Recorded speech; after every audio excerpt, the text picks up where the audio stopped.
Rekayasa genetik pada ternak dan tumbuhan dapat menimbulkan dampak sosial dan lingkungan yang signifikan. Berikut adalah beberapa dampak utama yang perlu diperhatikan. 1. Dampak sosial. Ekonomi petani. Produk bioteknologi dapat merugikan petani kecil karena mereka kesulitan bersaing dengan tanaman transgenik yang lebih unggul. Penggunaan teknologi rekayasa genetik dapat meningkatkan hasil panen, tetapi juga dapat menyebabkan petani tradisional merugi karena kalah bersaing dengan tanaman transgenik. Ketergantungan pada korporasi, petani menjadi bergantung pada perusahaan pemilik hak cipta tanaman transgenik dan harus membayar royalti, yang dapat meningkatkan biaya produksi. Dominasi korporasi dalam teknologi ini dapat berdampak buruk pada kesejahteraan dan perkembangan petani. Etika dan moral. Menyisipkan gen makhluk hidup lain yang tidak berkerabat dianggap melanggar hukum alam dan sulit diterima masyarakat. 2. Dampak lingkungan. Keanekaragaman hayati. Makanan hasil rekayasa genetika dapat memiliki konsekuensi serius bagi keanekaragaman hayati. Penggunaan tanaman tahan herbisida dapat membunuh tanaman liar yang menjadi makanan dan habitat bagi serangga dan hewan lainnya, menyebabkan penurunan drastis keanekaragaman spesies. Pelepasan organisme transgenik ke alam bebas dapat menimbulkan pencemaran biologi yang lebih berbahaya daripada pencemaran kimia dan nuklir. Resistensi serangga dan gulma.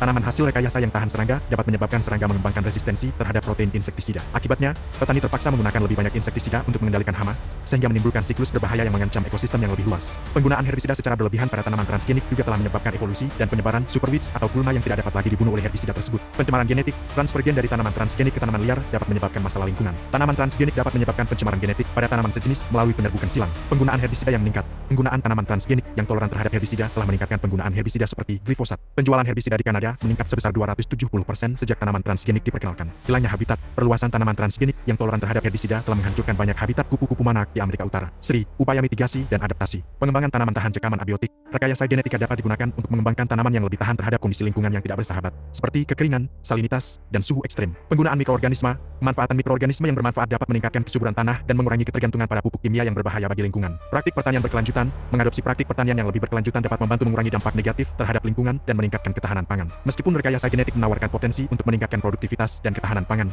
penting untuk mempertimbangkan dampak sosial dan lingkungan yang mungkin timbul. Penelitian yang cermat, regulasi yang tepat, dan praktik pertanian berkelanjutan diperlukan untuk memastikan bahwa teknologi ini digunakan secara bertanggung jawab dan memberikan manfaat yang maksimal bagi masyarakat dan lingkungan.